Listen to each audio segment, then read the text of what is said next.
How pretty is that? Now that's Gerringong there. I'm on the south coast of New South Wales. To a gardener, this is God's country. It's the perfect climate for growing things. But the gardens kind of match the older style houses. You get formal and cottage, very traditional gardens.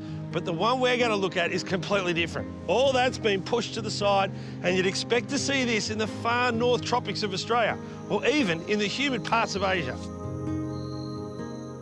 No prizes for guessing that this is a tropical garden, and yet I'm a long way from the tropics. The man behind the landscape design is Clint Bramston. Clint, how old's this garden? Probably about 5 years. It's grown up quite a lot in the last probably 2 years. Most of these plants are all from tropical Asia, so they're very, very fast growing. It just happens that it grows really, really well here. Whenever we talk about bamboo on the show, they usually run 100 miles an hour away from you because they think it's going to impact the neighbours, it's going to take over. What's the secret?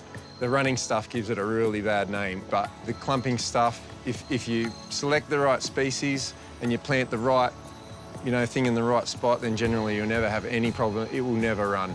What's your favourite thing about this garden? Really, I just love the tranquilness of it. I love the shade. I love the water moving. Mate, do you mind if I have a sticky beak? It's all yours. That's what it's here for.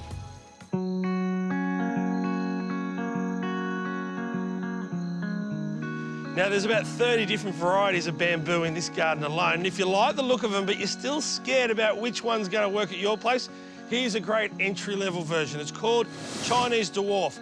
Now, it's kept to 1 metre along the side of the house there as a little low hedge. It's let go here and it's clipped back about once a year and kept to about 2 to 3. And if you don't touch it at all, it'll max out at 4.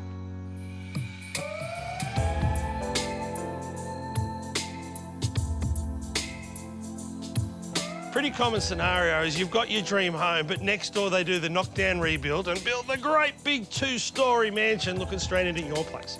Well, I'd much prefer to look at a green space than a brick wall with windows. This one here is a perfect choice. It's called Slender Weavers. Now, you can see that it's growing over the concrete, and you can see that the concrete doesn't have any breaks or cracks in it, so it's not growing underneath. It's a clumper, so you need to be careful that it doesn't clump on the other side of the fence. You don't want to impact your neighbours. But with a simple barrier, you can get a screen in a tiny little garden bed that'll block out the ugliest house in your neighbourhood. One of the most interesting things about a rainforest garden or a tropical garden like this is layering. Now, here's a vertical garden, but as the way nature intended it. You've got this monstera up here.